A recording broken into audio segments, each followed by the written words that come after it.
3, versículo 7. Glória a Deus. Nesta noite, temos a distinta honra de receber conosco obreiros, a família. Depois no final, vamos apresentar aos irmãos melhor, né? Glória a Deus, aleluia. Glória a Deus. Talvez quantos irmãos? Apocalipse capítulo 3, aleluia, versículo 7. Deus seja louvado, aleluia, glória a Deus. Apocalipse 3, versículo 7. Todos acharam? Amém? Glória a Deus. Vamos ler a palavra do Senhor. Aleluia, graças a Deus. Como nós estamos no início desse culto, acho que eu já vou apresentar os irmãos. Está conosco o presbítero Hamilton, ele que é a esposa da irmã Jacira. Já se viram aqui, os irmãos conhecem. Está ali atrás, camisa verde, aquele jovem senhor, acompanhado da sua digníssima esposa, aquela jovem bonita ali, irmã Jacira, né? Também nesta noite está conosco aqui parentes do irmão Omar, não é? É o sobrinho, como é que o irmão chama-se? O Marcos e o Gabriel, que é neto, né? Rapaz, eu tenho um netão, né? Bem-vindo, Gabriel. Deus abençoe tua vida. Aqui nós vamos botar Gabriel 1, 2, 3 e 4. São muitos Gabriéis aqui na igreja. Não, brincadeira, a gente chama pelo sobrenome. Deus abençoe, né, irmã Mara? Deus abençoe. Que bom vê-los hoje na casa do Senhor, principalmente em se tratando desse culto. Os pastores, quando eu falo com eles, o que está acontecendo aqui, irmão Fábio, pregador, Deus te abençoe, Deus te usou domingo aí poderosamente. E o pessoal fica encantado. Mas sabe o que é isso, irmãos? É a saúde da igreja, é o povo entendendo, né? Entendendo que precisamos fincar raízes, né? Fincar raízes. Essa semana eu lembrei, antes da gente ler aqui, já vou ler, tá? Eu lembrei, irmã Miriam, que quando a gente faz cerca, eu já fiz cerca na roça. No final da cerca assim, a gente coloca um toco chamado mourão. É um toco grosso. E ele é mais fundo, não é assim, irmão Milton? Cava um buraco mais fundo, porque ele é quem sustenta ali as estacas, mantém a cerca firme, não é assim, irmão João? Você já fez cerca? Mais ou menos, né? Coloca estaca de um lado, do outro, fica fundo. Significa, o mourão é que ele que aguenta o tranco. E crente tem que ser igual ao mourão, tem que se robustecer no Senhor, porque os vendavais vêm, irmão, não tem jeito. Irmã Valentina, mas aqui estamos. Que bom vê-lo aqui neste culto assim, buscando o Senhor. Deus te abençoe vossas vidas. Nossa missionária está ali, né? Vamos ler a palavra. Versículo 7. Ao anjo da igreja que está em Filadélfia, escreve: isto diz o que é santo, o que é verdadeiro, o que tem a chave de Davi, o que abre e ninguém fecha, e fecha, ninguém abre. Eu sei as tuas obras, aleluia. Eis que diante de ti pus uma porta aberta, e ninguém pode fechar. Tendo pouca força, guardaste a minha palavra e não negaste o meu nome. Eis que eu farei aos da sinagoga de Satanás, aos que dizem ser judeus e não são, mas mentem. Eis que eu farei que venham e adorem prostrado aos teus pés e saibam que eu te amo. Como guardaste a palavra da minha paciência, também eu te guardarei da hora da tentação que há de vir sobre todo o mundo, para tentar os que habitam na terra. A quem vencer, eu farei coluna no templo do meu Deus, e dele nunca sairá. E escreverei sobre ele o nome do meu Deus, o nome da cidade do meu Deus, a nova Jerusalém, que desce do céu do meu Deus, e também o meu novo nome, Quem tem ouvidos, ouça o que o Espírito diz às igrejas. Amém. Querido Deus e Pai, oramos a Ti mais uma vez nesta noite. Te damos louvores, ações de graças. Pedimos que pela graça do Senhor, o Senhor venha falar apenas o Senhor mesmo esta noite por meio de Tua palavra. Cale-se o homem, fala o Senhor. Fale o Senhor nosso Deus. Ouviremos a Tua preciosa voz. Derrama agora pela Tua bondade e graça sobre nossas vidas do Teu bálsamo e prepara os nossos corações, as nossas vidas espirituais, que nossas vidas sejam adubadas, preparadas para receber a boa palavra do Senhor.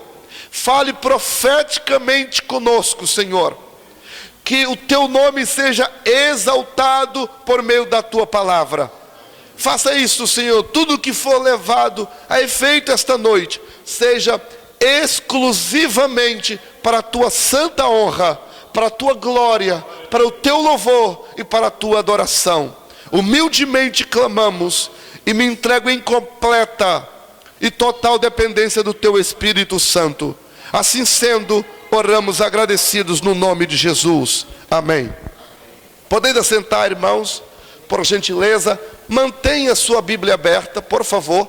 É que se você não manter a tua Bíblia aberta, você pode se perder. Você pode até achar o ensino um pouco chato, mas é porque você não está acompanhando. Se porventura não houver Bíblia para todos, eu não sei. Gabriel, você está sem Bíblia, Gabriel? Está com a Bíblia aí? Se tiver alguém sem a Bíblia, tem uma Bíblia sobrando aqui no banco da frente, tá? Ali é a Tamires. Eu estou olhando aqui. Quem é aquela menina que está ali visitando, mas não é visitando? Ok, vamos nós, né, irmãos? Glória a Deus. Amados, eu quero dizer aos irmãos, hoje, pela graça do nosso Deus, estamos estudando a última igreja, irmã Cris, do Apocalipse. Hoje vamos estudar sobre a última igreja. São 7 igrejas que nós estudamos até agora. Irmã Jacira, como são muitas, nós vamos fazer uma recapitulação, irmã Mara, para que não possamos assim nos perder. Então vamos recapitular sobre essas 7 igrejas que estudamos, presbítero Carlos. Então, vamos lá. As 7 igrejas da Ásia também nos ensinam muitas coisas interessantes. Por isso, antes de estudar sobre a última, já que temos ensinos tão importantes, irmão Adilson, nós vamos fazer uma recapitulação sobre as 6. A primeira igreja que nós estudamos está no capítulo 2, é a igreja de Éfeso. O nome Éfeso significa desejado. Esse nome vem do grego. Éfeso era uma cidade da antiga Ásia Menor, hoje chamada Turquia Asiática. Éfeso era capital romana da Ásia naquela época. Havia em Éfeso um templo muito famoso, chamado Templo da Diana dos Efésios. Mas essa Diana é a mesma Artemis, é uma deusa, a mesma Artemis para os gregos. Era a deusa da sensualidade e também da sexualidade. Muitas pessoas faziam muitos sacrifícios para essa deusa, na tentativa de engravidar ou de ter filhos famosos, isso e etc. Esse templo de Artemis ou Diana dos Efésios era um templo tão luxuoso que era considerado uma das 7 maravilhas do mundo antigo. Timóteo e Tíquico foram pastores nessa cidade. Também João, que escreve Apocalipse, pastoreou esta igreja. Só que quando a carta é escrita a Éfeso, nós não sabemos quem era o pastor de lá, quando a carta fora escrita lá. Éfeso, como eu estava dizendo, era um centro de culto a essa tal deusa Diana ou Artemis. O templo tinha 400 pés de comprimento, ou seja, de 20 por largura, ou seja, 120 metros por 70. Tinha 120 colunas de 12 metros cada coluna de altura. Tinha sido dadas essas colunas de presentes por um rei.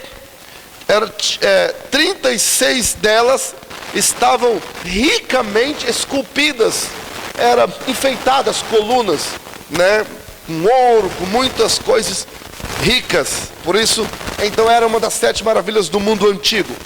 A parte central do templo de Ártemis estava coberta de madeira de cipreste, significa a madeira mais cara que tinha na época. A imagem da deusa que habitava este, entre aspas, Santíssimo, era uma das sagradas em todo o mundo antigo. Era tão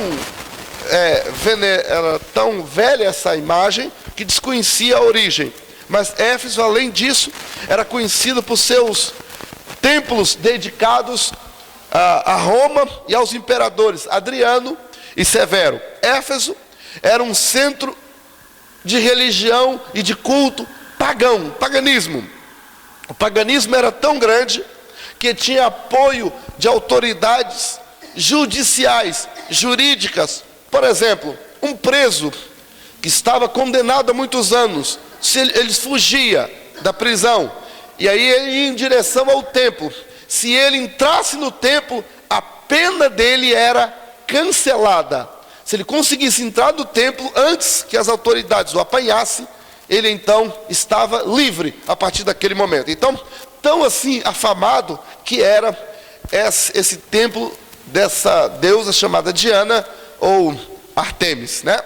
Paulo, pregando em Éfeso, a mensagem foi tão poderosa que as pessoas se converteram e abandonaram as estatuetas, as imagens dessa deusa, né?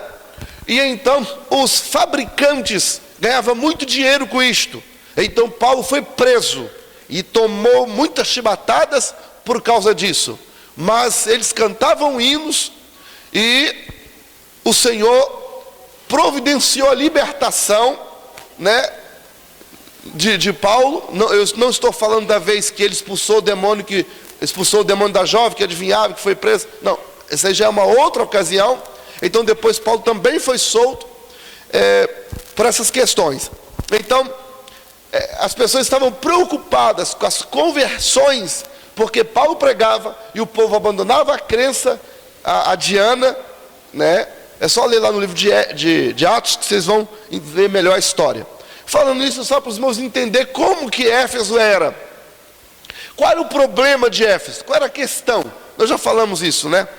Éfeso, a igreja de Éfeso trabalhava muito, tinha muitas obras. Você vê no capítulo 2 aí, ó, de Apocalipse, versículo 1, está escrito assim, verso 2: eu sei as tuas obras e o teu trabalho, a tua paciência. E aí vai falando que não pode sofrer os maus, pusestes à prova. Então Éfeso, a questão de Éfeso é que colocava em teste, em prova, os seus obreiros, os crentes. E aí, claro, eles achavam reprovados, eles tinham cobranças duras. Questão de Éfeso ainda, a maior questão é que Éfeso tinha abandonado o primeiro amor por extremo zelo. Às vezes, irmãos, nós podemos ser tão zelosos na igreja e então faltar o primeiro amor, não é? O primeiro amor, como é que é o primeiro amor? O primeiro amor é que você não olha frio, você não olha chuva, você não olha cansaço, você está na casa do Senhor, você não arruma desculpas. E outra coisa, você não banaliza o sagrado, você não banaliza, porque depois que a pessoa pega um certo tempo de crente, começa a banalizar o que é santo. Você já não jejua como jejuava mais, você já não ora como orava mais, você não lê a palavra, você já se acha tão experiente que você menospreza os que estão chegando agora e não busca como deve buscar, e muitas vezes fica na superficialidade.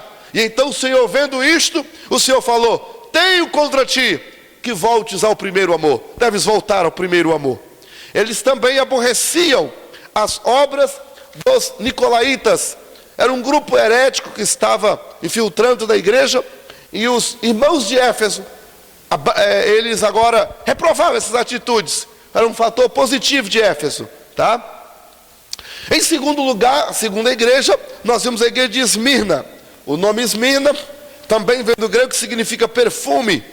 No versículo 9 do capítulo 2, fala assim: conheço a tua tribulação, conheço a tuas... O versículo 8 fala assim de Esmirna: ao anjo da igreja que está em Esmirna, escreve: isso diz o primeiro e o último, que foi morto, que reviveu. Eu sei as tuas obras e a tua tribulação e pobreza, mas tu és rico. Éfeso, Deus conhecia a luta que Éfeso vivia. Inclusive o pastor de Éfeso era Policarpo, tinha sido martirizado numa fogueira vivo, e eles não negavam o nome do Senhor. O próprio pastor foi morto, mas não jogou a toalha, não abandonou a fé, foi queimado em praça viva, dando glória a Deus. E ele dizia, Policarpo, quando o fogo estava queimando, ele dizia assim: acenda mais, acenda mais. As últimas palavras dele foram estas: acenda mais, porque hoje verei o meu Cristo assentado à destra do Pai. E quando ele falou isso, ele tombou dentro da fogueira e não falou mais nada, e foi queimado vivo, mas não negou a fé. Aleluia! Quando o crente está cheio do Espírito Santo, as pedradas não lhe dói tanto. Se está doendo, estão falando mal de você, está doendo muito, está faltando graça, está faltando unção, está faltando poder. Mas quando estamos cheios do poder de Deus, somos como Estevão. Nós olhamos para cima e o céu se abre diante de nós, e nós vemos um Cristo assentado à destra do Pai, e Ele intercede por nós. Aleluia! Essa era a igreja de Éfeso. Pastor, e por que o nome era perfume, era cheiroso? É porque Éfeso não negava o nome do Senhor, mesmo na tribulação, cheirava diante de Deus. É na luta que você cheira ou fede, é na luta que o perfume sobe. Você sabe como é que se extrai o perfume? O perfume, para se extrair, tem que esmagar, tem que fazer um trabalho com a especiaria que está sendo feita. E quanto mais esmaga, mais cheiroso sai o odor. Assim é o crente. Quanto mais tribulação, luta ele enfrenta, ele mais louva, ele mais exalta, ele mais traquejado fica robustecido, fica cheio de experiência e sobe como um cheiro suave diante do Senhor. Você está passando luta, você está passando tribulação, o Senhor conhece a tua tribulação. Cheire as narinas do Senhor. A Bíblia diz assim: conheça a tua pobreza, mas tu és rico. Sabe por quê? Porque diante de Deus a riqueza material não vale nada. Você pode ser rico do jeito que for, você pode ser importante para a comunidade, para a sociedade, para o Brasil, para o mundo, mas a Bíblia, se você não tiver riqueza espiritual, você não é nada. Mas se você tiver pobreza material, mas se você tiver riqueza diante do Senhor, a Bíblia fala: tu és pobre, mas tu és rico. Está a riqueza dentro de você. Quantas pessoas estão desenganadas pela medicina? Os mais renomados e catedráticos médicos do mundo inteiro, presbítero Robson, não consegue resolver o problema. Chama o crente, às vezes até analfabeto, mas de oração. Chama o crente, chega, coloca a mão, ora, e a pessoa recebe a cura. Quanto valeria isso? Não tem preço. A pessoa estava desenganada pela medicina, mas Jesus de Nazaré curou. Quantas pessoas que estão para morrer, e o Senhor fala, Deus usa a pessoa e fala assim: olha, hoje estou te dando livramento. Aqueles inimigos somem misteriosamente. Eu me lembro de um senhor, eu o conheço pessoalmente, irmã Mara. Ele, dono de uma empresa quase que multinacional, e os sócios dele e pessoas ligadas ao ramo de trabalho dele estavam procurando-o para o matar. Ele já tinha sido entregue para pistoleiros para poder ser morto. Eles estavam perseguindo, já tinha quase apanhado. E ele, desesperado, vai na casa da irmã Clenecilda, finada irmã Clenecilda. Ela não sabia de nada, e o Senhor usa aquela irmã. E o Senhor fala: você não vai morrer não. E o Senhor faz uma promessa a ele, irmãos, e fala: você vai prosperar mais ainda, irmãos. E o Senhor deu assim, um clique na empresa dele. Deus abençoou tanto esse irmão, esse senhor empresário, que ele deu uma ofertinha para a igreja, mínima, R$70 mil em espécie, em dinheiro. Foi lá e levou e deu. Ele falou assim: isso aqui é só uma gratidão, porque o que Deus fez na minha vida, nada pode pagar. Deu para a igreja a oferta. Sabe o que é isso? É esse Deus, que às vezes a pessoa não tem dinheiro, não é rico lá fora, mas é rico das coisas de Deus. Quem quer ser enriquecido com os dons espirituais aqui? Aleluia! Glória a Deus! Assim era a igreja de Esmirna. O problema é que tinha umas pessoas que blasfemavam na igreja de Esmirna, diziam ser o que não eram, e aí se tornavam moradas, sinagogas de Satanás. Mas o Senhor fala assim: não temas coisas que há de te acontecer. Vocês terão uma tribulação de 10 dias, mas ser fiel até a morte, dar-te-ei a coroa da vida. A promessa do Senhor é esta: ser fiel até a morte. Às vezes precisamos bater em nós mesmos, às vezes precisamos nos trancar dentro de um quarto, às vezes precisamos vir para a igreja sozinhos e orar. Orar na igreja não é a mesma coisa que orar em casa não, tá, irmão? É diferente. Aqui é casa do Pai. É diferente. Esse lugar está consagrado a Deus. Não é o momento agora, mas quantos exemplos temos na Bíblia de pessoas, irmã Luana, que saíram da sua casa em momentos difíceis, entre elas o profeta Isaías. Enquanto ele orava no templo, Deus mudou o cativeiro de Isaías. Ele teve uma visão. A partir dali ele começou seu ministério profético. Ele orava sozinho na casa de Deus. Davi e outros mais. Não é o tempo agora. E a Bíblia diz aqui para Esmirna: ser fiel até a morte, dar-te-ei a coroa da vida. A terceira igreja que estudamos, o problema de Esmirna, melhor ainda, antes de falar. Já falei Esmirna, não já? Não falei? Falei Éfeso, Esmirna, mas Esmirna eu já falei.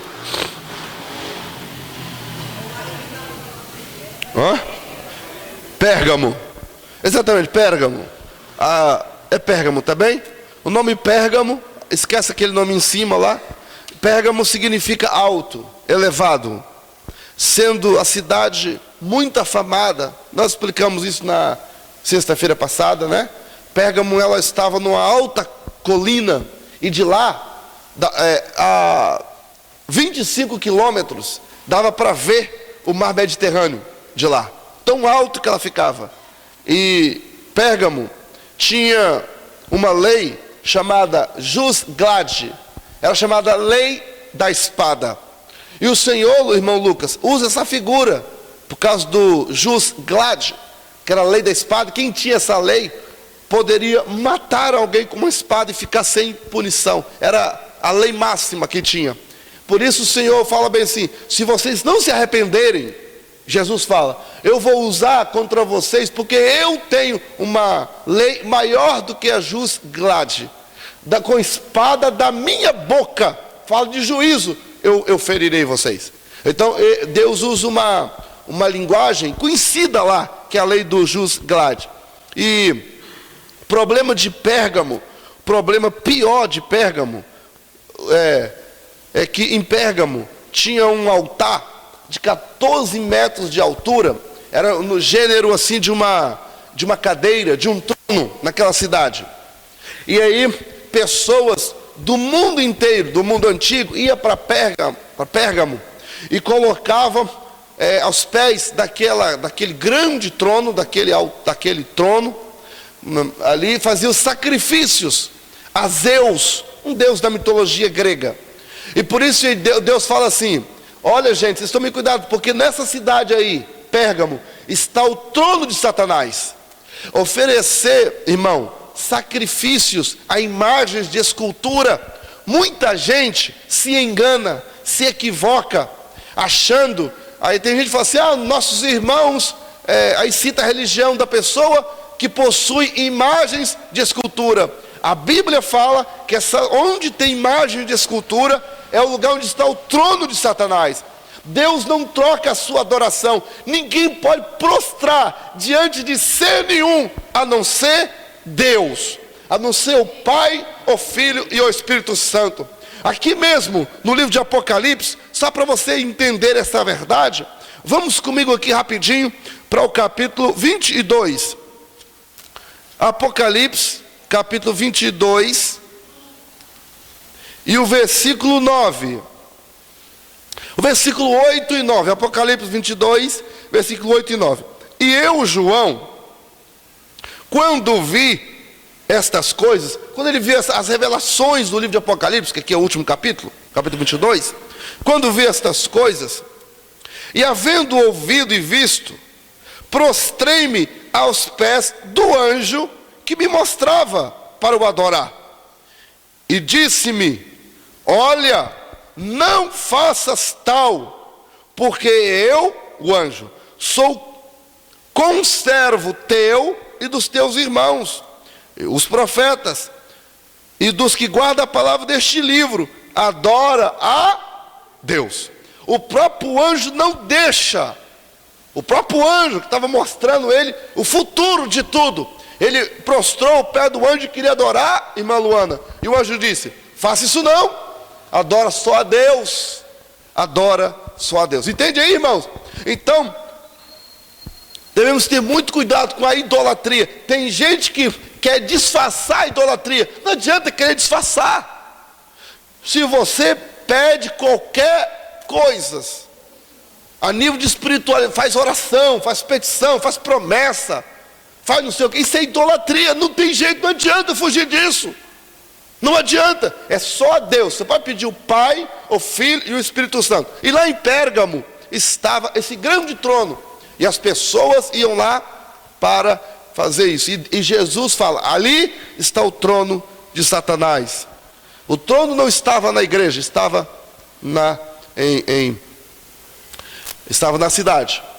Pérgamo tinha um deus, um padroeiro, chamado Esculápio. Em homenagem a esse Esculápio, que era o padroeiro da cura, ele tinha uma imagem de uma cobra. E aí, em homenagem a esse padroeiro, criou-se então o símbolo da medicina. Símbolo da medicina, em homenagem a esse tal de Esculápio, tá? Era o padroeiro de Pérgamo, tá? Problema de Pérgamo: eles retinham o nome de Jesus, não negavam a fé, mas também não faziam evangelismo, não pregavam, não falavam de ninguém para Jesus. A minha pergunta é: será que você é assim também? Você já falou de Jesus para alguém no seu trabalho? Ou você fica com vergonha? Ou você é o politicamente correto? Ela pode ofender, ele pode se ofender. Você está negando o nome do Senhor. Toma cuidado, tá? Se você não sabe evangelizar, convide a pessoa para ir na sua igreja, para ir na igreja mais perto da casa dela. Fale de Jesus de uma maneira ou de outra. Eles também seguiam a doutrina de Balaão. Balaão, ele negociava a fé, irmã Judete. O problema deles, irmã Judete, é que eles queriam ganhar dinheiro usando a fé. Outro problema ainda: eles levavam pessoas a tropeçar. Quantas pessoas dentro da igreja se aproxima da igreja, até se batiza, mas no fundo quer levar as pessoas a fazerem o que o mundo faz. Muito cuidado com isso, porque a igreja não tem nada a ver com o mundo. O mundo vai para o inferno, a igreja vai para o céu. Bendito seja o nome de Jesus. Amém? Eles também, o problema ainda de Pérgamo, porque Pérgamo, um dos problemas piores de Pérgamo é que eles eram envolvidos com imoralidades também. Por fim, Deus dá um tempo para que se arrependam. E a Bíblia diz: caso contrário, executaria juízo, espada da minha boca. Deus dá tempo para a pessoa se arrepender. Aí, capítulo 2 de Apocalipse. versículo 16, diz assim, versículo 15: assim tens também os que seguem as doutrinas dos nicolaítas, que eu aborreço. Então tem coisas que Deus também se aborrece dentro da igreja, tá? Aí entra o versículo 16 e fala: arrepende-te, pois quando não, em breve. Nós até falamos do tempo breve, que Deus, ele dá tempo para as pessoas, dá tempo. Breve está ligado ao tempo, breve, não é assim? Se não, breve virei contra ti.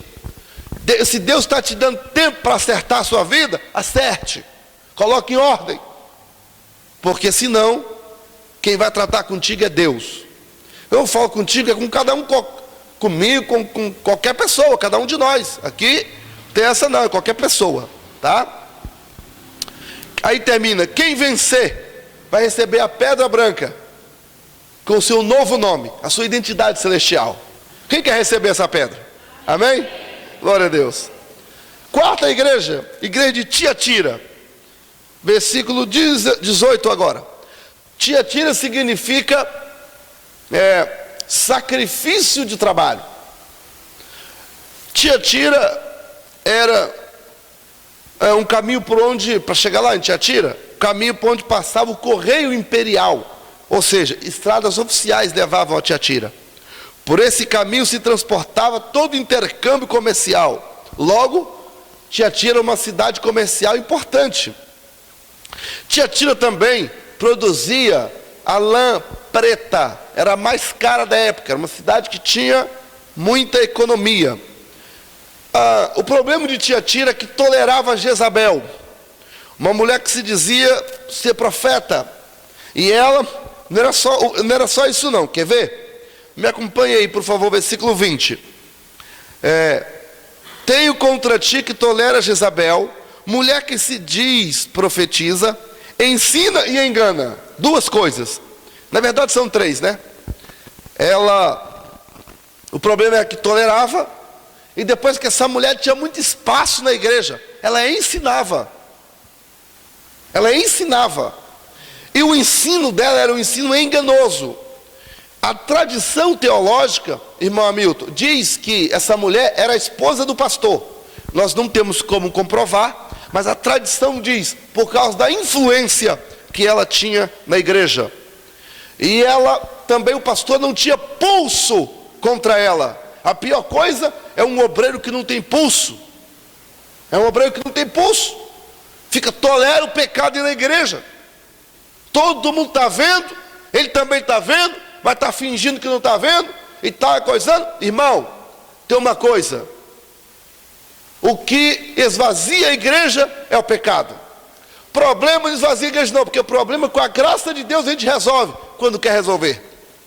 O John MacArthur Jr. escreve um livro, Teologia Pastoral, editado pela CPAD, e ele fala que todo problema na igreja, culpado é o pastor.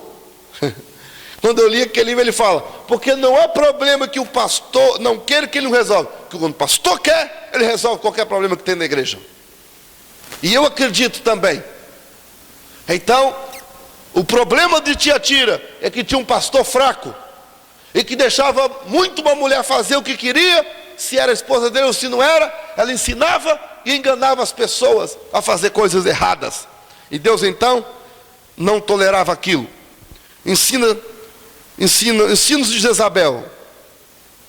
Jezabel enganava. Jezabel, ela ensinava coisas erradas. Ela ensinava pessoas a se prostituírem com deuses pagãos. Jezabel também tinha ensinos contrários à palavra de Deus, e ela era muito influente. Pessoas seguiam os ensinos dela, e Deus estava triste com aquilo. Versículo 22 do capítulo 2 ainda, diz assim a palavra do Senhor.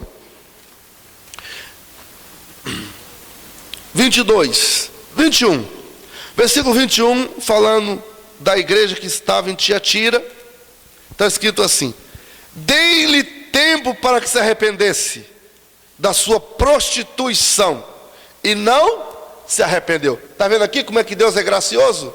Eu dei tempo Deus, de alguma forma, Deus falou. Porque ele falou, deu tempo. Tem uma hora que Deus começa a contar. Só que a gente não sabe quando... Quem é que sabe quando Deus começou a contar? Você sabe quando Deus começou a contar o tempo que Ele está te dando? Que Ele está dando a mim? Dei tempo que se arrependesse. E diz qual foi a conclusão do Senhor? Não se arrependeu. Versículo 22. Eis que porém numa cama. Eita Deus misericordioso, né, irmão? Porém numa cama. E sobre os que adulteram com ela virá grande tribulação, se não se arrependerem das suas obras. Olha, pôr na cama, e ainda Deus está, vamos ver se arrepende. Caso não aconteça isso, versículo 23, ferirei de morte os seus filhos. Olha a consequência do pecado, hein? Tem gente, olha só como é que é importante a gente como pai, irmão, cuidar dos nossos filhos. Ferirei de morte os seus filhos. E todas as igrejas saberão que eu sou aquele que sonda a mente e o coração. Não adianta vir com falso arrependimento. Está arrependido. Está arrependido mesmo? Teve uma vez, Jéssica, que eu estava participando de um culto administrativo. E foi apresentado naquele culto uma jovem que tinha se envolvido sexualmente com seu namorado e tinha ficado grávida. Ela tinha ficado disciplinada. Só que agora, os meses tinham passado, ela já estava com um barrigão, quase ganhando neném, já tinha casado com o rapaz, e agora o pastor trouxe a moça para poder reconciliar com a igreja, que já tinham casados, já tinham passado alguns meses, tinham feito um trabalho com a moça e tal, e ela veio então pedir perdão. Quando ela chegou lá na frente, para minha surpresa, irmã Fabiane, se fosse hoje, sinceramente eu me levantaria. Mas a moça chegou lá naquele dia e falou bem assim: irmãos, eu vim aqui pedir perdão aos irmãos por alguma coisa que eu tenha feito. Quer dizer, irmãos, eu nem digo perdão, na verdade eu quero entrar na comunhão e queria que os irmãos me perdoassem. Olha só, ela corrigiu. Ela falou bem, eu nem digo perdão. É o que então? Eu nem digo que eu fiz alguma coisa errada, mas os irmãos sabem, eu quero entrar na comunhão. Ela não estava preocupada com o que fez ou o que deixou de fazer, ela queria entrar na comunhão. Irmão, quando alguém está arrependido, o coração fica como manteiga. A pessoa, se você nunca teve fora da comunhão, você não sabe o que é a bandeja da ceia passar, e você querer participar, e você não poder.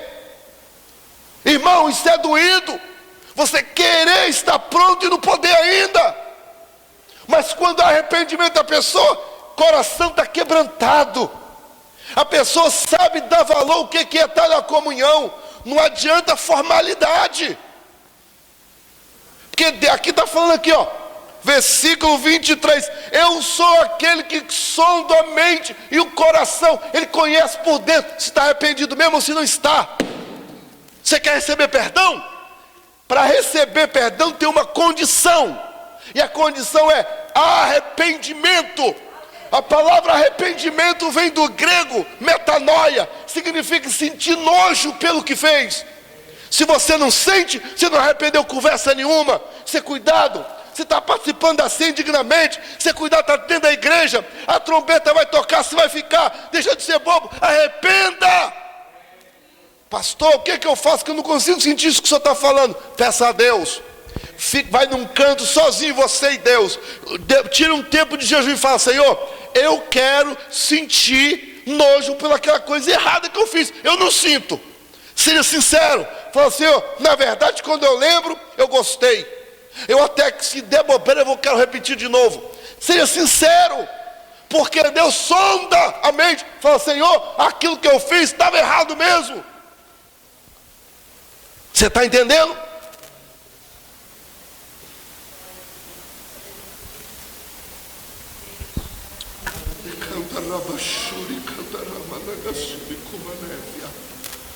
Ai, que manais, que managonde, que neguevia.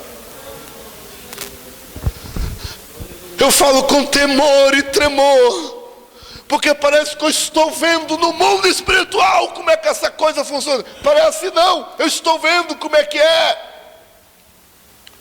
Irmã Camila, as coisas do mundo espiritual, minha filha, sei que você sabe, é como a energia elétrica. Não adianta nenhuma ligação errada, porque se fizer, irmão Robson, pega fogo, dá tudo errado. No mundo espiritual a coisa tem que estar certinha, porque se não for, você não tem comunhão com Deus coisa nenhuma. Você pode ter comunhão com os irmãos aqui na igreja, fingir que está tudo certo, mas quando a trombeta tocar, meu filho, se é passar para vergonha, passe vergonha aqui, mas entre no céu pela porta. Aleluia, glória a Deus. Ande pela rua de cabeça erguida, e diga para você mesmo: o sangue de Jesus me lavou.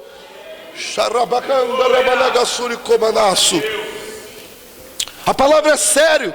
Não é possível que a pessoa lê um texto desse, versículo 23, fala assim: ferirei de morte os seus filhos. Olha só, porém numa cama. Olha só, olha o que Deus está. Não é possível que tem gente tão insensível a essa verdade e não se arrependa. É impossível, irmão Gerdiel. Que Deus tenha misericórdia. Ferirei de morte, é o salário do pecado, né? Romanos 6:23. A quinta igreja, vamos lá, é a igreja de Sardes. Também estudamos sobre essa igreja, capítulo 3, versículo 1. Sardes significa príncipe de gozo.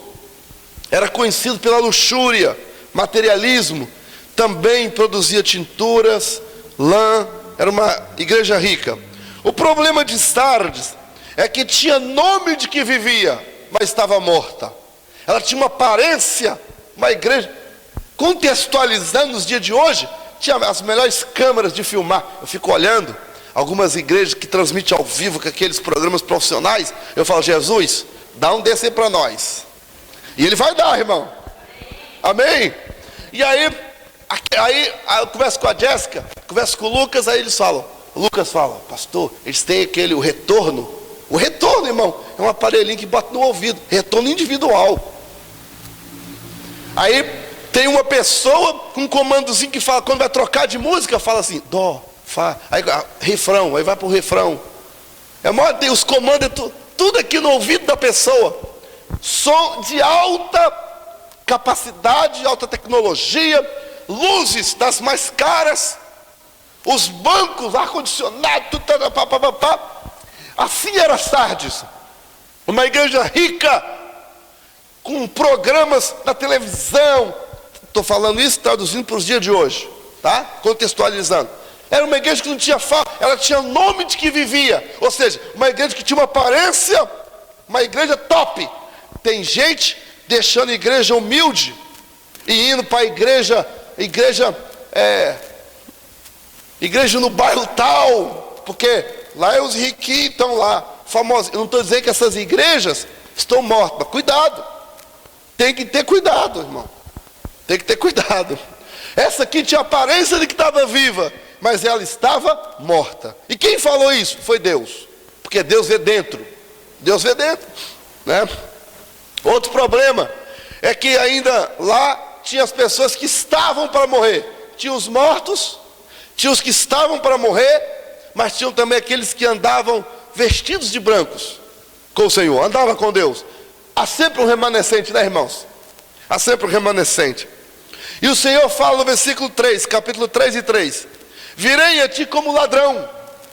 Quer dizer, Deus vem na igreja, Ele está presente na igreja, só que você não sabe o dia que Ele vem para executar juízo, não é? Os remanescentes que não contaminavam suas vestes, andavam de branco com o Senhor. Sardes era uma igreja de grupo. Eu já falei os 3 grupos que tinha em Sardes. Se você se sente, não sabe se está vivo, se está morto, não sabe, busque em oração hoje cura para a tua, para a minha, para a nossa alma. Lembre-te do que tens recebido. Guarda a palavra, pratica, guardar é praticar. A igreja recebia boa doutrina, mas o problema dela é que ela não guardava.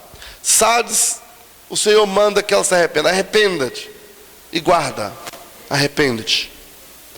Promessas para a igreja de Sardes: castigar os desobedientes, de Deus, de andar com os obedientes, né? Deus promete andar com os obedientes.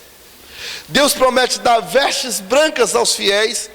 Deus promete que o nome ficará no livro da vida, os fiéis, os salvos. E Deus também promete ainda, Sardes, apresentar as pessoas pelo nome lá no reino do céu. Imagina, irmão Hércules, você lá no céu, o Senhor falando: vai entrar agora os portais celestiais, eu apresento Hércules de Oliveira da Silva. Aí entra o irmão, eu estou falando assim, não sei o sobrenome, né? Aí Deus apresenta: vai entrar agora João Gouveia. Imagina, irmão, Jesus falando o seu nome lá no céu, e falando com os anjos assim, ó, ali, ó, vencedor, vencedor. Aí você, do lado está os anjos, do outro lado está os crentes que já entraram. Eu não sei se vai ter palma, ou sei se vai ter, acho que palma não vai ter, porque lá no céu só louvor só para Deus, né? Então ninguém será aplaudido lá no céu a não ser o Senhor. Esse negócio de bater palma para o homem, isso só aqui na terra mesmo, em igrejas que desconhecem a palavra de Deus, porque palma não é para homem. Quando abre o culto é para Deus, amém? Vocês estão comigo ou não? Vocês concordam? Que no culto deve aplaudir só o Senhor, amém? E é isso. Laodiceia, igreja de Laodiceia, essa era a igreja desviada. Laodiceia significa juízo e costume. Laodiceia, o problema de Laodiceia é que era morno, não era frio e nem quente. Por que Laodiceia, Deus usa essa figura?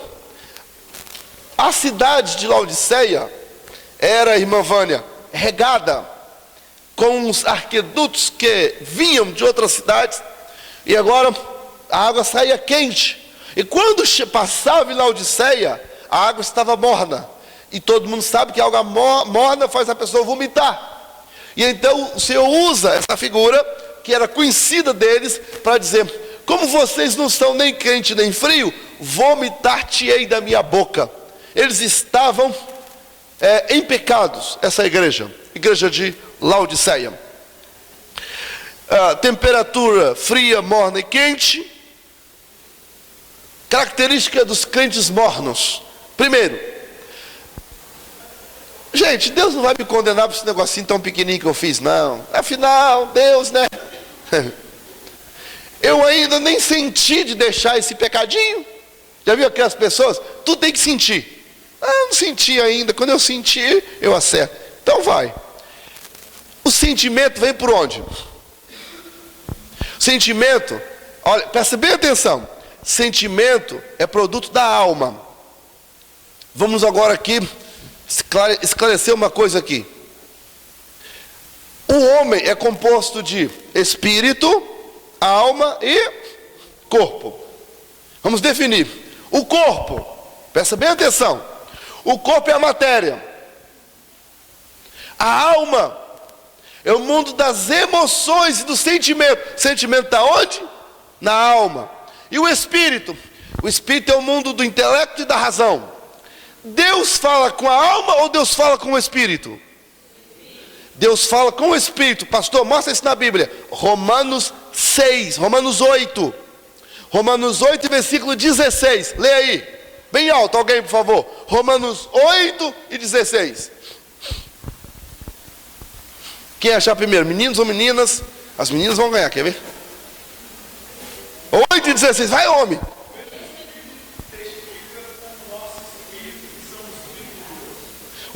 O mesmo Espírito testifica com a nossa alma, não é assim que está aí? Então o Espírito de Deus fala com o nosso Espírito. Então, tem muitos outros textos, tá? Deus não fala, você não vai para esse negócio de sentir, não. Quem sentir é da alma, e Deus fala é no Espírito. E o Espírito é o mundo da razão, do conhecimento, do intelecto. Você compreendeu? Compreendi. Não fica esperando sentir, não. Não fica.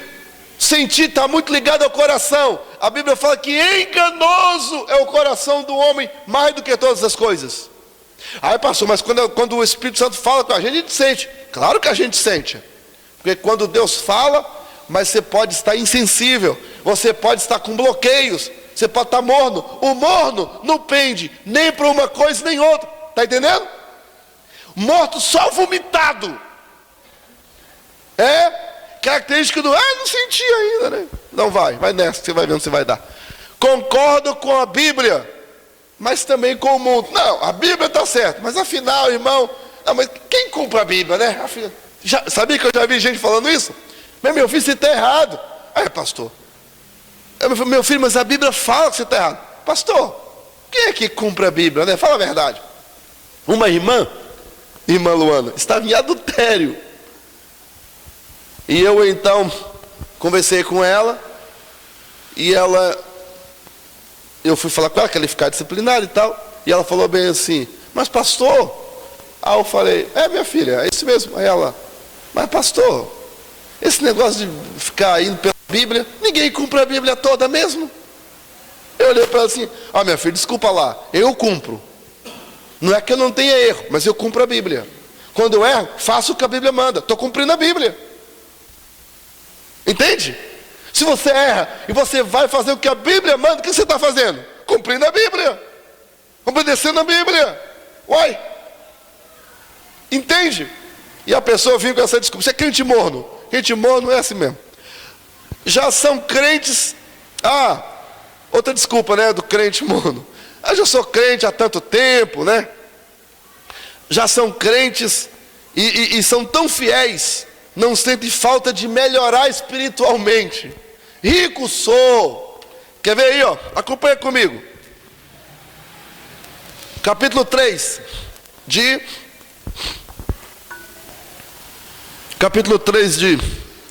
Apocalipse. Versículo 17. Como dizes, está vendo aqui?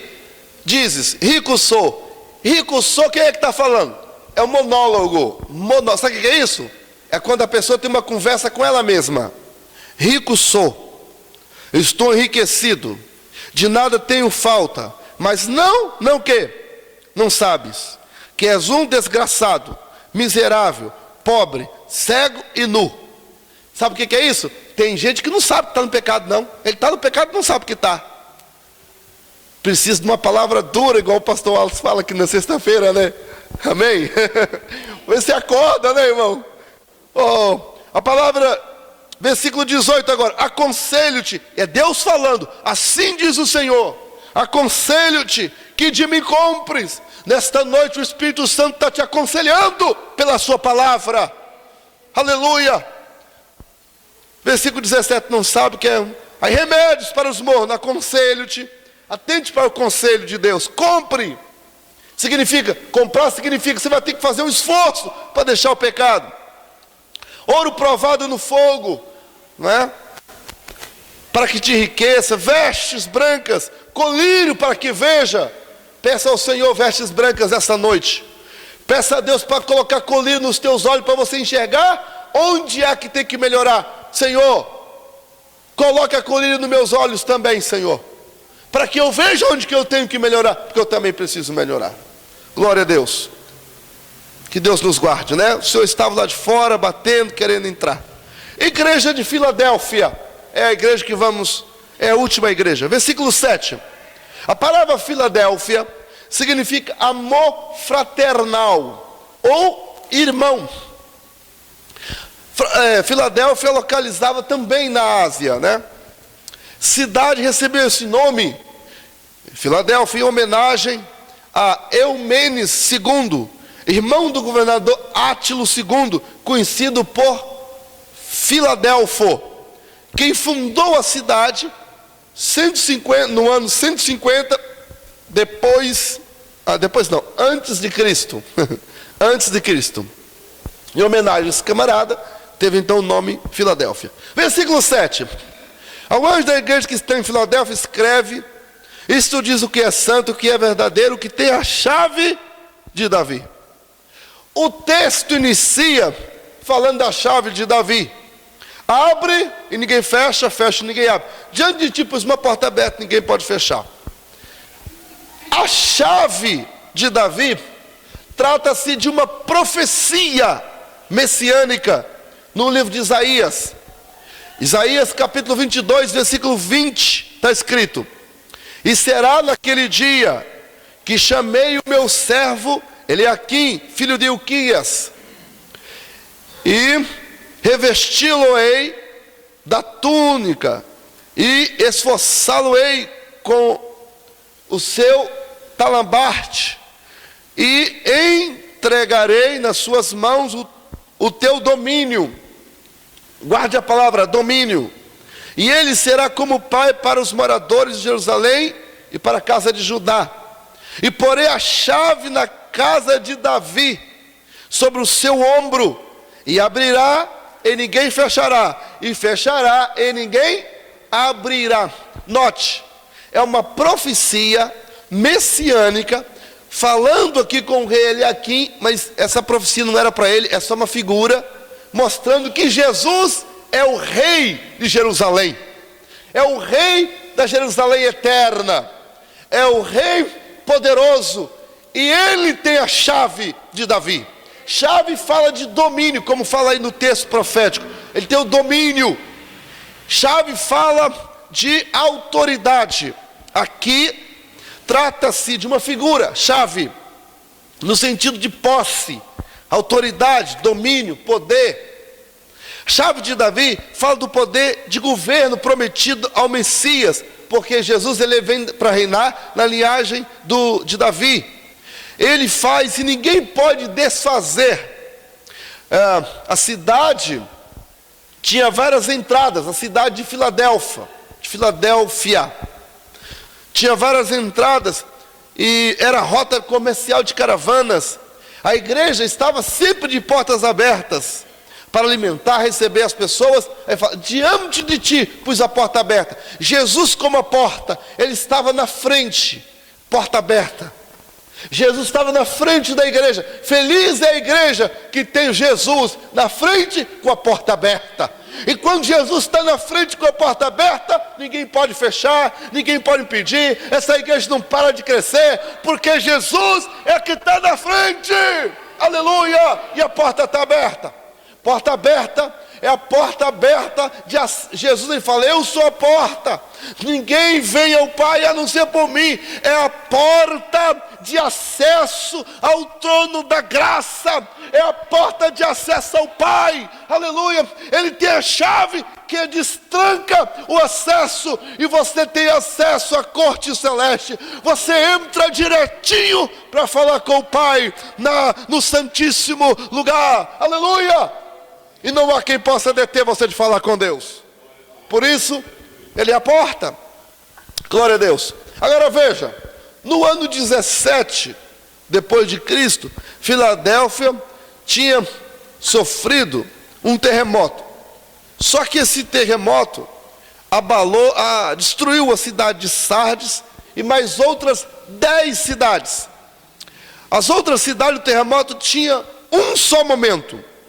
Porém, em Filadélfia, muitos terremotos durante aquele ano. E Filadélfia não abalou em nada. O que Jesus faz? Usa essa figura. Filadélfia, pode vir terremoto que for. Diante de ti tem uma porta aberta. Diante de ti pus uma porta aberta. Nada te abala. É isso. Nada te abala. Aqui a chave... Ainda sobre a chave, aqui a chave, nada tem a ver com Jesus descer as partes mais baixas e pegar a chave da mão do diabo. Nada tem a ver, irmão, nunca diga isso. Se alguém disser isso, está falando heresia, e das grandes. Em 1 Pedro, capítulo 3, versículo 18, quem fala isso, fala que Jesus desceu a parte baixa e lá pegou, levou cativeiro e pegou a chave da mão do diabo. Jesus nunca pegou a chave da mão do diabo para nada. Jesus pegou a chave da mão do Pai. O Pai celestial é que tinha a chave. Chave significa domínio, nós já lemos a profecia. Agora veja, 1 Pedro 3,18. Porque também Cristo padeceu, está falando da morte de cruz, uma vez pelos pecados, justos pelos injustos. Isso aconteceu aonde? Na cruz. Para levar-nos a Deus, mortificando na verdade a carne, mas vivificado pelo Espírito. Versículo 19 de 1 Pedro 3. No qual também foi e pregou aos espíritos, os quais no outro tempo foram rebeldes, quando da longanimidade de Deus operava nos dias de Noé. Então as pessoas, quando vão falar, diz que ele desceu as partes mais baixas e pregou, e lá, ele foi pregar, e lá ele desce no inferno. Tinha um pregador famoso aí, quando ele ia pregar, sabe o que ele fazia? Ele fazia assim, ó, o microfone alto, ele ia bater o pé, botava o microfone assim para batendo no microfone. Jesus entrando no inferno, ele fala, e aí os demônios agora eles chamam coisa e tal, fazendo tipo um drama. Ele fala, Jesus agora pega ali a chave o diabo nunca teve chave de nada. Quando Jesus ressuscita, ele fala assim, todo poder é me dado. Quem deu esse poder a ele? Foi o Pai, foi Deus, isso mesmo. E que poder era esses que Jesus estava se referindo? Que poderes é esse? A chave. A chave, que chave, irmão, fala de poder, fala de autoridade. E lá em Isaías nós lemos, fala que a chave seria entregue, não é? Pelo Senhor Deus, dada ao rei. Ele é aquilo lá que profeticamente aponta para Jesus, o Messias. É profecia, já viu uma profecia, mas não é na mão do diabo. O diabo nunca teve chave da morte, e nem do inferno, nunca teve. O diabo foge de lá do inferno. O diabo não está no inferno, não está pensando que o diabo está no inferno? Está no inferno não. O diabo está solto aí, tentando, os outros volta e meia pegam aqui, ó, alguém te expulsa em nome de Jesus. Sabia? Agora, existem demônios que estão em prisões eternas? Sim, mas quem tem o comando, quem tem a chave daquilo? Deus. E mais na frente nós vamos ver, nós vamos falar disso aqui. Os demônios que estavam soltos, que foi aberto, é Deus que vai abrir o poço do abismo, não é o diabo não. Acha que ele vai abrir para soltar? Não, a gente vai ver mais na frente. Mas então nunca diga que o diabo, agora Jesus esmagou, pegou a chave da mão dele, pegou da mão dele coisa nenhuma. Agora, que esmagou a cabeça dele, ele esmagou. Que pisou nele, pisou. E detalhe, não só Jesus pisou, mas ele também nos deu autoridade para pisar na cabeça do Satanás. Ele falou, Lucas capítulo 10, versículo 19, depois você pode ler na sua casa. Glória a Deus. Versículo 7 ainda, diz o que é santo. O que é santo? Chamado santo. Significa esse título, santo. Deus é santo. E esse santo, glória a Deus, esse Deus santo, que em muitos lugares eu falei, eu sou santo, Isaías 40, versículo 25, eu sou o Senhor, vosso santo, o Criador de Israel, vosso rei. Deus é santo, né? O que é verdadeiro? A palavra grega aqui para verdadeiro é aleitinós. Aleitinós significa autêntico e acima de qualquer confronto, acima de qualquer verdade, uma verdade que não pode ser contestada, tão verdadeira que é, um axioma, tá? Quando ele fala o que é santo, o que é verdadeiro, significa não há sombra de dúvida do que está falando é o verdadeiro. Ele é a própria verdade em pessoa. Glória a Deus. Versículo 8, conheço as tuas obras, pus uma porta aberta que ninguém pode fechar. Por ser uma cidade que ficava na fronteira com a Lídia, Mísia e a Frígia, a cidade de Filadélfia, ficava na fronteira dessas três cidades, como se fosse, Sheilane, uma rotunda, uma cidade, como é que fala? Numa encruzilhada. Era uma cidade como que ficava como que numa encruzilhada. Havia muitos turistas na cidade de Filadélfia. O comércio era grande. Inclusive, um escritor chamado William Buckley, pastor da Escócia, ele comentando sobre o livro de Apocalipse, ele escreve, diz que era uma porta missionária. E eu concordo com ele. Paulo via assim também, porque uma porta grande e oportuna para o trabalho se me abriu. 1 Coríntios 16:9. Quando Paulo chegou, entrou de uma porta, se me abriu no Senhor. 2 Coríntios 2:12. Então Paulo via, e quando Deus aqui abre a porta, era uma igreja missionária, a porta estava aberta. Irmão, agora pensa. Imagina que a nossa igreja aqui fosse na fronteira. Aí Bolívia, Chile e Equador. Pessoas chilenas viessem à nossa igreja. Pessoas equatorianas. Pessoas venezuelanas. Agora em um culto, um venezuelano se converte. Era uma igreja na fronteira. Quando ele voltava, o que ele fazia? Levava o evangelho para a Venezuela, para o Equador, para o Chile. Está entendendo? Assim era a igreja de Filadélfia. Diante de ti pus uma porta aberta. Era uma porta missionária.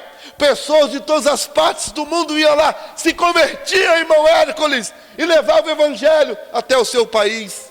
Deus seja louvado. Está vendo a grandeza que era? Havia uma porta aberta e ninguém pode fechar. Versículo 8 ainda fala assim: tendo pouca força. Pouca força aqui, irmão, fala tendo pouca força, mas não, era uma igreja pequena. Não era uma igreja grande, famosa. Não tinha muito recurso. Não tinha muitos obreiros. Os irmãos sabem, quando falo de uma igreja grande, existe uma igreja aqui em Vila Velha, a arrecadação da igreja mensal é de 370 mil reais. Eu conheço pessoas da administração lá da igreja. 370 mil reais a igreja arrecada por mês. Agora imagina, essa igreja é poderosa, sim ou não? É uma igreja que tem muita força? Economicamente tem, sabe? Ok, mas Filadélfia não era assim. Era uma igreja com pouca força. Mas qual era a grande questão em Filadélfia? É que ela não negava o nome. Versículo 8. Sei as tuas obras, né? Diante de ti pus a porta aberta, ninguém pode fechar, tendo pouca força. Guardaste a minha palavra e não negaste o meu nome. Guardava a palavra. A promessa de Cristo é com aqueles que saibam guardar a palavra. Se eu for fazer pergunta aqui, porque eu vejo pouca gente anotando. Se eu for fazer perguntas do que nós já estudamos, é porque hoje não vai dar tempo. A gente vai ver que as pessoas estão guardando pouco do que está sendo ensinado. Mas eu sei que tem muita gente guardando, muita coisa. Amém, graças a Deus. Mas precisamos de um esforço maior para guardar o que estamos recebendo. Aí depois o versículo 9 diz assim: eu farei aos da sinagoga de Satanás, os que se dizem judeus e não são, e tu os achastes, como é que é? Mas mentem, está aqui ó, os que dizem judeus não são, mas mentem. Irmão, como é que é isso? Quem fala o que é, não sendo, mentem, se tornam morada do diabo. É melhor a gente falar que não é, né, irmão? E ser, do que você falar que é e não é. Misericórdia, né? A verdadeira igreja de Cristo não se limita a questões denominacionais. A igreja, ela é fiel ao Senhor e guarda a sua palavra. Versículo 10. Como guardar essa palavra da minha paciência? Estou terminando. Aqui trata de guardar a palavra no momento difícil. Guardar a palavra da minha paciência. O próprio Deus aqui lança a mão da paciência quando fala dos vasos da ira, né? Romanos capítulo 9, versículo 22. A pessoa vai desobedecendo. Mas nesse texto aqui, como guardaste a palavra da minha paciência. Ou seja, momentos difíceis, pouca força, mas eles foram pacientes, perseveraram e guardaram a palavra. Aí, o que direi se Deus... Eu vou passar isso para adiantar, né? Versículo 11, 10 ainda, parte B, até o 11. Versículo 11 fala assim: eis que cedo vem, ou vem sem demora, Guardas o que tens. O contexto do versículo 10, e versículo 11, trata-se de uma luta tremenda para guardar durante a tentação que haveria de vir. Olha, versículo 10: como guardaste a palavra da minha paciência, também eu te guardarei da hora da tentação que há de vir sobre todo mundo. O que está acontecendo aqui? Deus está falando, haverá uma o quê? Tentação aonde? Em todo mundo. E quando essa tentação, quem é que tenta os outros, irmãos? O diabo, o inimigo. E o Senhor está falando, na hora que esse infeliz vier te tentar. E outra coisa, não será uma tentaçãozinha só você não, é uma tentação mundial. Haverá uma tentação mundial. E o Senhor está falando, eu vou te guardar. Haverá um tempo, e esse tempo está chegando, que nós vamos precisar ser guardados por Deus. Aleluia. A pergunta é, como ser guardado por Deus? É agora. Recebe a palavra, guarda essa palavra. Não deixa ninguém misturar o evangelho não, porque tem gente apresentando o evangelho fácil por aí. E a Bíblia fala, guarda o que tens. Outra coisa, a Bíblia fala aí, eis que vem sem demora, guarda o que tem, para que ninguém tome a tua coroa. Vão tentar tomar. Porque como é que se toma? Toma é a força. Toma bruscamente. É assim que o inimigo vai tentar fazer. E a coroa fala de quê, irmão? Fala da nossa salvação, fala da nossa vida com Deus, fala da nossa espiritualidade com Deus. Cadê os dons de profecia? Cadê os dons de curar? Cadê as visões, as revelações? O inimigo está roubando de muita gente, mas eu louvo a Deus que nessa casa o Senhor levantou aqui uma jovem recém-casada, uma menina ainda, tomou em profecia nesta igreja. Deus está usando jovem em profecia. Aleluia. Agora, guarda, porque o diabo quer tomar, hein? O diabo quer tomar. Você vai deixar ele tomar ou você vai encarar a luta em nome de Jesus? Guarda. Para você guardar, você vai ter que lutar. Segura firme. Olha o que Deus te deu. Olha o talento que Deus te deu. Olha o filho que Deus te deu. Olha a filha que Deus te deu. Guarda a tua filha debaixo das tuas asas na oração. Guarda o teu filho, guarda o teu casamento, guarda o teu ministério. Guarda o que tens, o que você tem. Guarda o que tens, guarda o que tens, guarda o que tens, guarda o que tens. Aleluia, glória a Deus. Guarda o que você tem, para que ninguém tome a tua coroa. E o texto termina assim, ao que vencer, farei coluna do templo do meu Deus. Coluna, dele nunca sairá. Escreverei o nome do meu Deus, o nome da cidade do meu Deus, a Nova Jerusalém, e também o meu novo nome. Quem tem ouvidos, ouça o que o Espírito diz às igrejas. Assim diz o Senhor nesta noite. O Senhor está mandando você guardar. Guarda o que você tem recebido. Aleluia. Pastor, eu perdi. Mas a Bíblia fala, lembra de onde caíste. Volta, pratica as primeiras obras. Deus vai te ajudar e vai te dar novamente, porque Ele é misericordioso. Mas guarda. Guarda. Nós vamos orar neste momento. Eu queria que você curvasse a sua cabeça. Hoje, como nós estamos encerrando, eu queria fazer diferente. Se você sente que alguma lição dessa falou com você de alguma forma, encorajando, desafiando, para você buscar mais, eu queria que você viesse para a gente orar juntos. Eu também vou me incluir. Eu vou descer aqui, porque comigo falou. Se não falou com você, comigo falou. E eu mesmo quero guardar o que Deus tem me dado. O que Deus tem me dado, eu quero estar aqui porque eu quero guardar. E se você quiser, vamos orar juntos, encerrando nessa noite. Vamos orar juntos aqui. Aleluia. Glória a Deus. Bem rápido para a gente ganhar